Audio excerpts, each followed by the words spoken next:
This is Karen with newclevelandradio.net, and it is time for Your Purpose, Your Power, a journey to authenticity. Welcome to this collaborative podcast series brought to you by newclevelandradio.net and Cleveland 13 News. I'm your host, Karen Hale, and I am honored to share space with extraordinary individuals from Cleveland and beyond who've discovered their purpose, their power to live it out fully while uplifting others along the way. Over the past 13 years, podcasting has been more than a career. It's been a path to reclaiming my own authenticity. Before that first recording, I spent years chasing the person who I thought I wanted to be. But the moment I introduced my first guest, something shifted. I found my voice and, more importantly, my purpose. Maybe that was my aha moment. The series is about meaningful connections, mutual growth, and the beauty of learning from each other's stories. I'm so glad you're here, so let's meet my guest today, Paul Quinn. Now, if it hadn't been for podmatch.com, I'm not sure we would have found ourselves in this global world that we live in. And I say global because when I was growing up, my life was what was happening on my street in my city.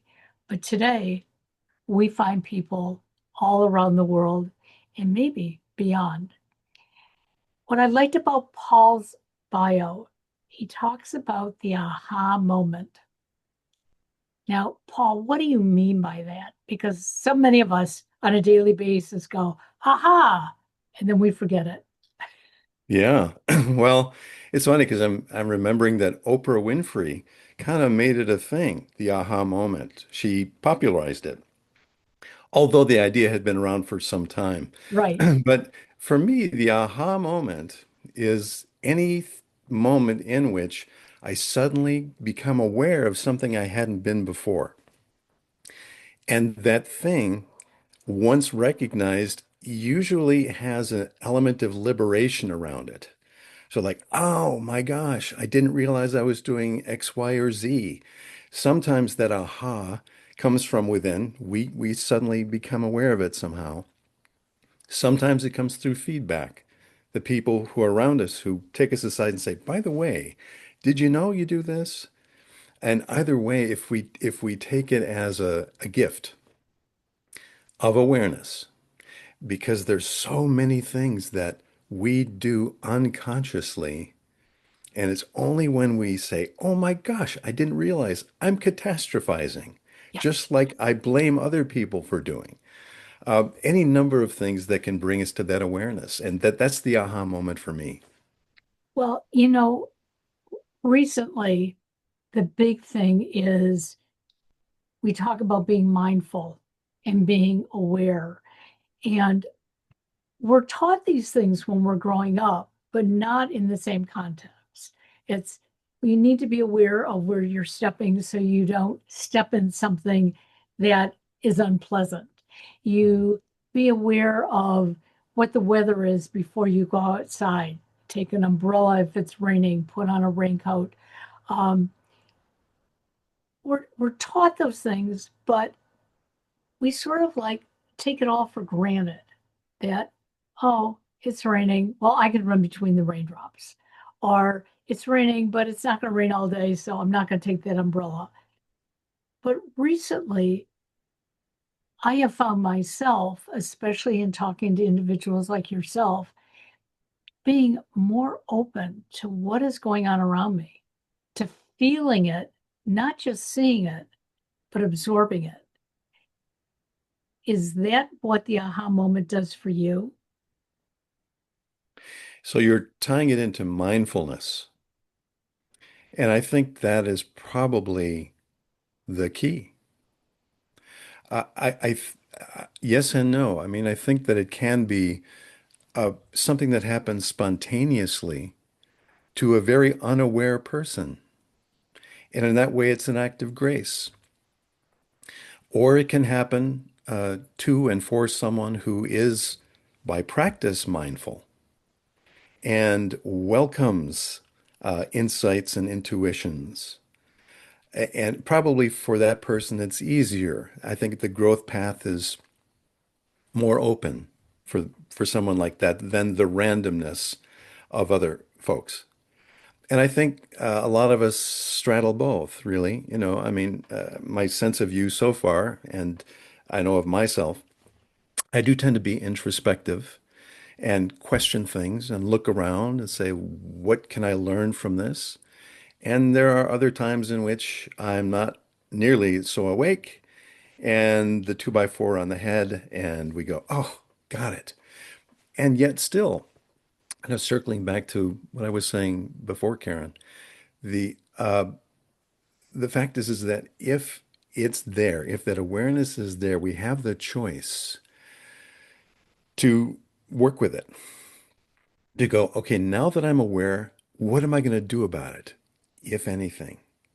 So the aha does not mean that there's sudden change. It means there's sudden awareness, but that change still is up to us to act on or not. And I like the word that you use. We do have a choice. And so many of us think that we don't have a choice. Um, when I graduated high school, I went to college. Um, my parents expected me to become a teacher. Behind their back, I took courses in communication and was lucky enough to fall into a program that I got my associate's degree in communication. And at the end of my second year, I called my parents and I said, graduation is this weekend. And they said, what are you talking about? You still have 2 more years of school. And I said, well, I do, but I just earned my associate's degree in communication. And my mother said to me, when classes are over, pack your bags. We're coming to get you. And it was like, I didn't understand. I thought, look what I did, mom and dad. Um, the problem that I had was that this was 1970, and my parents said, there are no women in communication and broadcasting. You've just wasted 2 years of our money. And what I learned from that at that time was I guess I'm not very smart. I didn't make the right choices. And so for years, I convinced myself I'm not going to go back to school and get a further degree because I'm not smart enough. I Hmm. can't do it. But yet, when my youngest son was graduating high school, I decided to go back to college. My aha moment was the first assignment I had to do. And it was like, I can do this. I can work full time, I can raise my family, and I can go back to school and I can get the degree I want. But yet, I had taken almost 40 years of my life. And I'm not going to say I wasted it, but I didn't observe what I could do. Hmm. That aha moment has been great for me. Yes. And it got me to think, I got to keep my eyes open. I got to feel what's going on around me. Hmm. So, how do you help individuals? Because I know you've written books, you do talks, you do blogs. How is it that you're helping people come to grips with, I got it? Well, I tell you, I'm just starting this, Karen. The book came out last month, came out in July 2025. And I'm still getting trickles of feedback in. So I don't really know yet how Okay. my book about asking, it's called The Big Ask. I don't know how that is affecting people yet.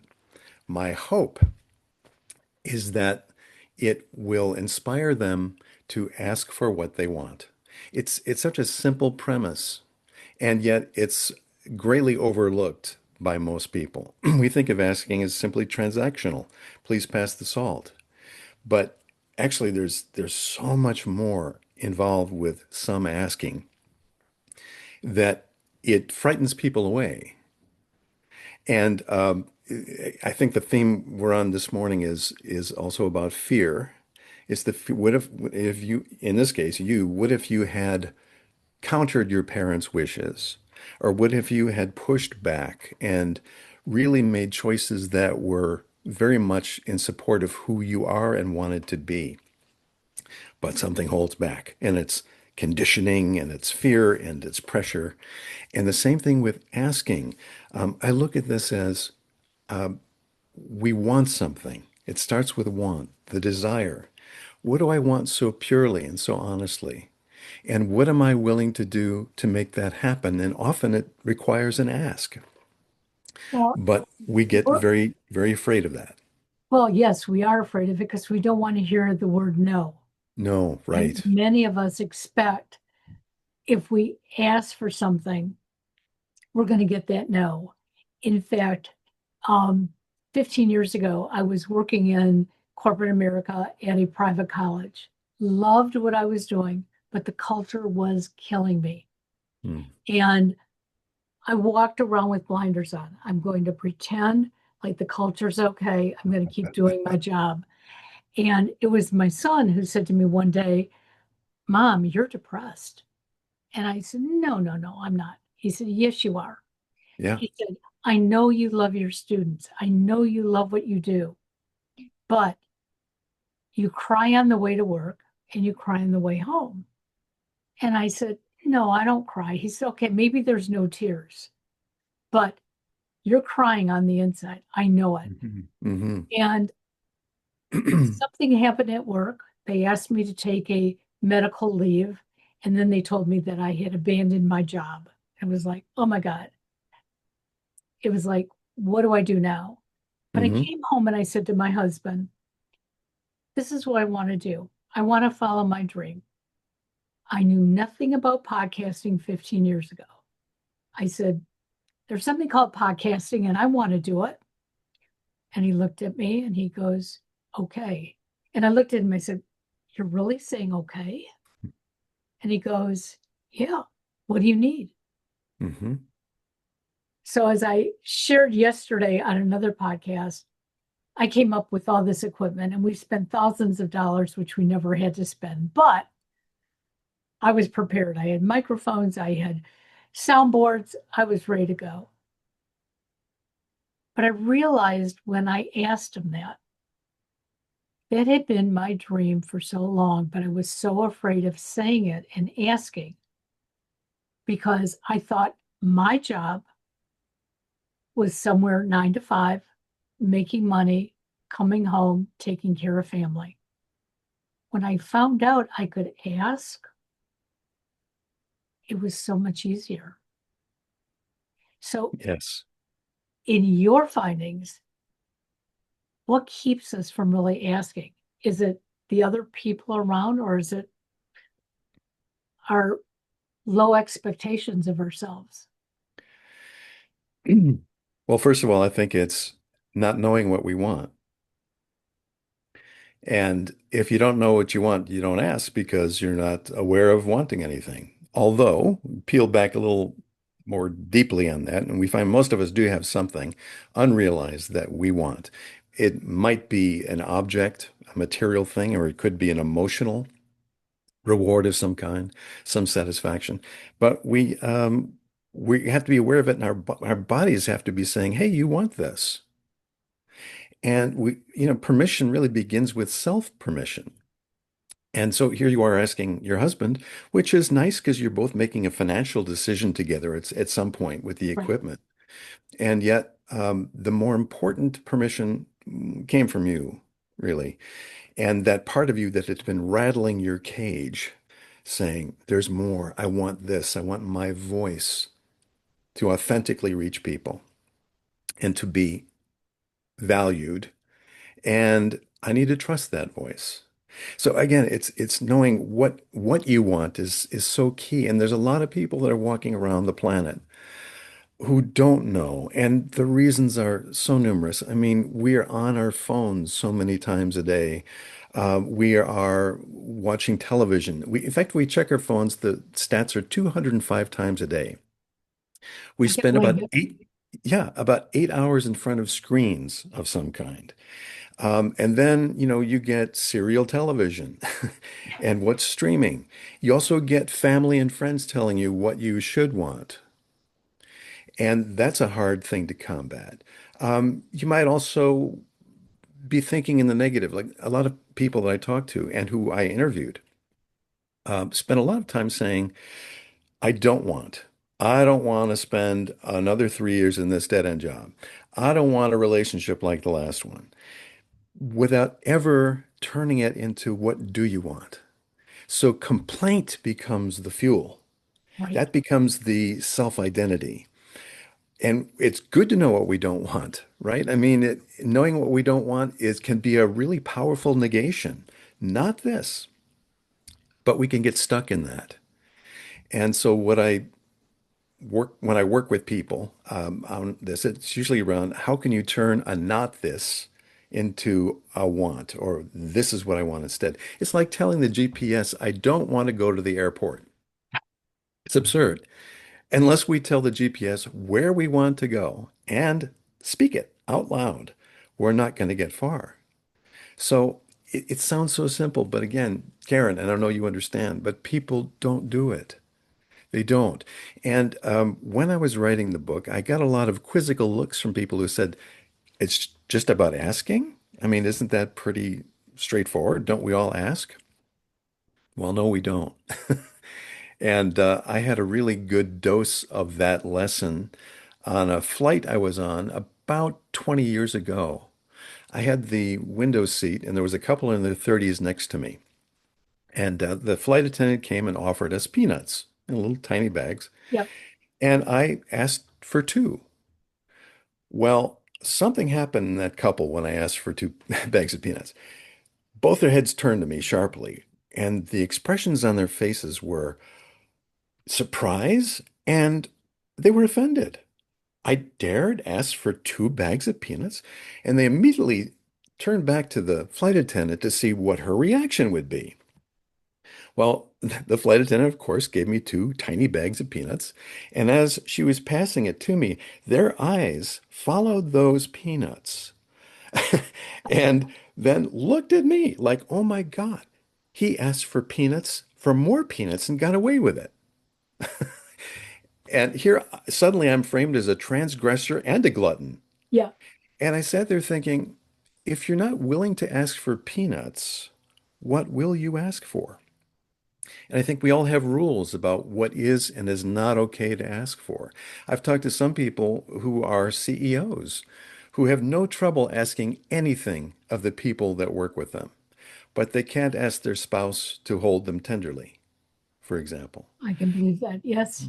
They can't ask for the emotional things or even tiny favors from a child who they want to like them and can't risk a teenage tantrum. I mean, to me, it's so fascinating because we create these rules about things. So often they're unconscious, so that when they do become conscious, there's the aha moment. We go, Exactly. oh my gosh, I had made it not okay to ask to have my basic needs met, which I think, by the way, a lot of women understand because the rule book for women is that you meet everyone else's needs before your own. And then only if you think of it, you might ask for yourself. Men have their own rule books too, but women get a large part the brunt of of not having because they don't ask. Well, and that's been part of our culture for most women. Young women today are getting a little bit bolder, which I think is great. Um, Yeah. I feel for the young men today because they're not ready for these bolder women. And I've seen that amongst, my own son. It's like, wow, they want it all. And it's like, and don't you? And he's like, yeah, but, because he knows, he looks back at how he was brought up and mom did everything. Um, and so I didn't ask for much when my kids were growing up. But interestingly, I have in the last couple of years. I've made it known that I'm here for you, but I may not jump as high as I used to. This Hmm. is why. Yeah. And it's interesting that my husband and my two boys have accepted it. In fact, the other night, my oldest typically calls every other Sunday night, and he was calling. I had a migraine. I didn't want to answer the phone. I hit it, it went to voicemail. And then I felt guilty. How could I do that? I should have at least picked it up and said, "Hey, I'm not in the mood to talk. I've got a migraine." I didn't, but I sent him a text and I said, "Sorry, migraine is really getting to me. Just no time for conversation." And his response was, "You didn't have to tell me that. It's okay. You made a choice." And it was like, I guess I did. Yes, And yes, as he said, maybe you were busy doing something else. right. Maybe you were sleeping. Okay, you had Yeah, a migraine. Maybe you were out and about and didn't have your phone. He said, "You didn't need to explain." But I come from a generation that you explain everything. yeah. And apologize too. Yes, Yeah. exactly. A lot of times people will apologize right before they ask for what they want and also right after, regardless if it's a yes or a no. There's that ready apology. And, I think apologies they run the gamut, right? An apology can be just a little offhand way to say, hey, sorry for the intrusion, if there's any intrusion. Or it can be riddled with self-regret and self-recrimination and reflect low self-esteem. So there's no one apology, but overall, it really obligates the person who's being asked to assure the person that it's no problem that they asked. So, what took you on this journey to either define the aha moment or to get the strength to write the book about the big ask? Something had to have said to you, "Aha, this is what you should do, Paul." Yeah. Um, well, many, many, Karen. There are many of those such moments. And probably the most powerful, because the book is about asking, happened, this is a few decades ago. But I lived in Chicago, behind a row of beautiful, stately Edwardian homes. And my neighbors, which I'll call, let me just give them a name here. We'll call them Mike and Mona. Mike and Mona were sitting on their front porch one day, and a young couple strolled by and they said, "Oh, we love your home. It's so pretty. It's right here by the lake. We've always admired your home." And then out of the blue, that couple said to Mike and Mona, "Would you consider selling your house to us?" Now, what that couple didn't know is that just that week, Mike and Mona had discussed selling the house. Now, here's a couple that's come up and asked, out after a minute of small talk, could we buy your house? And they said yes. And so that couple moved in about 2 months later. There was never a middleman. It was a direct sale. And Interesting. that made an impression on me because I thought that's something first of all, it would never occur to me to ask that. And two, even if it had, would I have the courage to ask? And I don't know that I could, at least at that point in my life. But it got my attention. That was a massive aha because I started thinking of what if there's something more to asking than please pass the salt? What if, as I said before, there's an element of self-permission and creativity and imagination and being willing to engage with people to ask for what we want? And so I never quite looked at asking the same after that. And when I would talk to friends and hear about their struggles, so often it had to do with a reluctance to ask or that they'd not even considered asking. And that fascinates me. And again, I think a lot of that goes back to our upbringing. You know, Yeah. um, I remember growing up asking just off the wall questions, and my mother would say to me, "Why do you have to know?" Or, Mm, "That's none of your business." And as a young kid, you said, "Okay, well, that's what mom said, so I'm not going to ask." yeah. Um, it was many years later. There was a young girl who I went to school with, elementary school, and she never liked me. At least I didn't think she liked me, barely talked to me. We were at our 20th elementary school reunion, and I actually went up to her and I said, I just have a weird question for you. Why weren't we friends? And her answer was, but we were. It was, no, that's not the way I remember it. And she said, well, how did you remember it? And I said, you never talked to me. You would talk around me. You would play with other people. She goes, really? I thought we were in the same group all along. And I thought afterwards, I'm so glad I asked the question because we were kids playing parallel play back then. And we didn't, I took it upon myself to make the assumption, but I was glad that 20 years later, I could ask the question and get some satisfaction out of it. Oh, Oh, yeah. you didn't dislike me. That Yeah. is so nice. Almost like Sally Field. Oh, you really like me, you know? Right. Oh, Um, yes.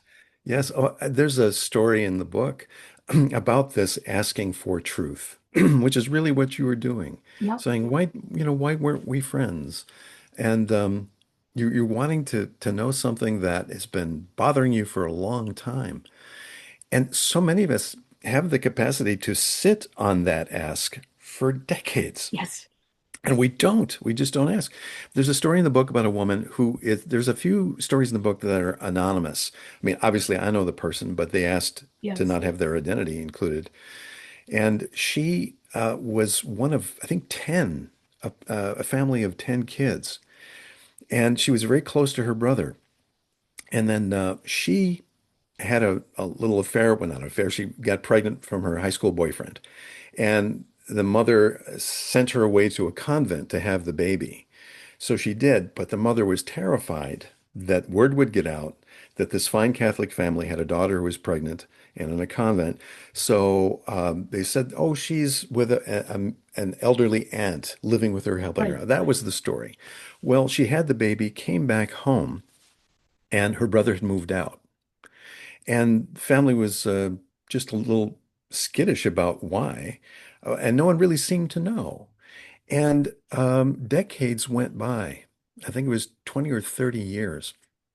And when she would see her brother, it would be at a wedding or a funeral. And he kept this distance, not only with her, but with the rest of the family. But she said life took over. I had kids, I had a husband, I had a job, and I didn't think so much about my brother. She said, but increasingly, he crept into my consciousness. She said, I wanted to know what happened. So she wrote to him, and the big ask was, let's call him Mike. Mike, what happened? Well, he called her, and he told her that when you were in the convent having your baby, it went out in school that you were pregnant.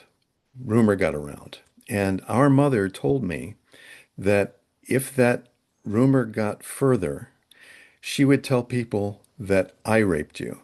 Oh, And this was a soul murder, as she described it, at the hands of her mother. And of course, the son was so distraught, so betrayed by that ugliness, the threat from his mother, that he left. He left, I think, overnight and never came back.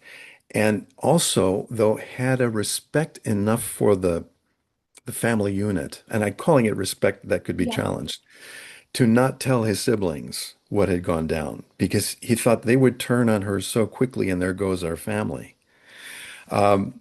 The end of the story is that the mother developed Alzheimer's, and so the storyteller and her brother did not have the option to confront the mother. But it's a powerful story, and it really, for me, makes that point that asking for the truth may be the most difficult ask of all because it takes us to a point of no return. Once we know, it will either level us or liberate us, and sometimes both. And it takes a lot of courage and in a smaller way emotionally. But you did that with your friend or the Right. woman that you wondered why you weren't friends. Exactly. I mean, I find that I'd rather know something that may be hurtful than not know something and have all these fictitious thoughts going through my head. Um, Despite some of the things I've said, I had a very close relationship with my parents. Yes, they weren't happy about my education choices, but that was it. But I always felt that my mother and I had this love-hate relationship. And I knew we loved each other, but we would constantly be going head to head. And my mother had a stroke 9 years ago. And when she had the stroke, she went blind, but did not know she was blind. Hmm. And she was 96 years old. And the doctor said to us, we can't put her in rehab because in her brain, she sees what's going on. So you can't begin to teach her Braille or how to use utensils or anything like that. He said, so basically, what we're going to tell you is your mom's going to go home with you. You're going to need some assistance and, just make the most of each day. It's like, okay. And so I told my husband, I'm going to move in with my mom. And even though we had care workers, I was going to be there 24/7. Sure. And it was about the third day in, um, my mom and I were sort of going at it head to head. Um, she wanted something to eat that we didn't have in the house. And I tried saying to her, it's okay. As soon as so and so gets here, I'll be able to go out, I'll buy it for you. And she just wasn't having any of it. And I knew Hmm. part of it was the stroke that was making her this way. But I sat down, I held her hand, and I said, Mom, do we love each other? And she goes, of course we do. I said, Mom, why do we argue with each other? And she said, because we love each other. Didn't I always tell you that if you and your brothers would argue with each other, that was a form of love? And it was that day that I realized we didn't have a love hate relationship. We had a love. But it took me until then to ask her because I kept thinking there were things about me she didn't approve of. And it was far from that. It was just, it's okay. We don't have to agree on everything. Yeah. Well, Yeah, that's an aha moment right there. absolutely. Big time. Absolutely. Yeah. Yeah. And So, I love that because I think that arguing can be done respectfully. Absolutely can be. And that two people want to work toward an outcome that works for both of them in some way, ideally. And it doesn't have to be ugly if you're lucky. If you're taught skills, and I have some of that in the book too. How do you ask for something that's difficult? Because and you'd asked earlier what keeps us from asking, and another thing is the fear of confrontation. yes, If I think that by asking for what I want at work or home or anywhere, if that's going to trigger somebody, I might back off from that ask. And I might do that at my own peril or my own detriment and my own growth. And possibly other people will suffer also. Because many of our asks are not just for ourselves, they're for the benefit of other people. So it pays to ask. absolutely. So, how can my listeners find you and buy your book and learn more? Yeah. Well, the book is called The Big Ask. And yes, there's a K at the end of that. So it's The Big Ask. And the Okay, subtitle is Unlock the Possibilities in Your Work, Life, and Dreams with Courageous Requests. Here's the book. love This will it. be, And it just came out. So, it's yeah, first week of July of 2025, just last month. And it's in digital format. It's also in paperback. And Barnes and Noble and any bookseller can order it, but they don't stock it. Okay. And but you can get either version um, from Amazon.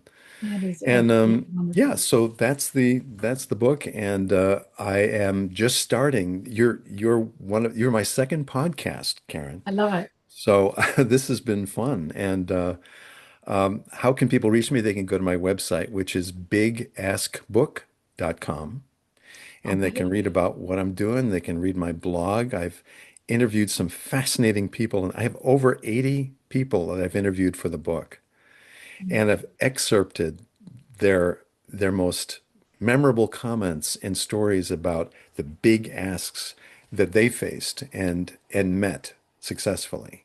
I love it. I absolutely do. And I'm hoping that our listeners, will follow you, but most of all, dig deep into themselves and, ask the questions that you need to ask. Sometimes you're not going to like the answers, but sometimes, even if you don't like the answer, it's the answer that you need to grow. And when Yeah. I asked my friend why she didn't like me in elementary school, if she would have given me a whole list of reasons, I would have had to accept that and just say, okay, that's why you didn't like me. But instead, what I found was now we have at least a Facebook connection, and I can forget what I thought was a sad time in my life. Really is the beginning of a good time. And So, I think if I can take a lesson from that, it would be let's just not wait so long. yes, If we're harboring these fears of who did I offend, and maybe if we check it out by asking rather than let it tear us apart. There's a great deal of mental and emotional health in that kind of choice because absolutely. we certainly all do it. We're awake at 3 in the morning thinking, oh gosh, did I offend so and so? Or, oh, if only I'd said that. But how many times? I mean, I'll speak for myself where I have then brought it up with the person who breezily assures me it was not a thing. Yeah. They were not offended. Or here's what happened. And I'm suddenly, freed of this load. And that might be after 2 weeks or a month, but imagine, and like the story you're telling and the one that I'd shared, about people that's again, I call it sitting on your ask Right. that long. Life is too short. It's too precious. And I think we owe it to ourselves and the best part of ourselves to be honest about what we want and ask for it in ways that are respectful. I think there's a difference between a demand and an ask. I do. Oh, absolutely. And sometimes a demand is needed. We need to demand something when our rights are being denied or there's some inviolable boundary that's been crossed. We absolutely need to demand these things. But in other cases, it's about a respectful request that makes people feel comfortable about saying yes. And I, of course, cover that in the book, How to Ask. Well, I'm going to have to read the book because I'm going to have to learn how to ask for more things in my life. I love it. Yes, yes, yes. Well, we'll get you in the next iteration because I'll be doing another version of the book in Very about a good. year, You and we'll take get your care now, stories in Paul. there. Thank you. Thank you very much.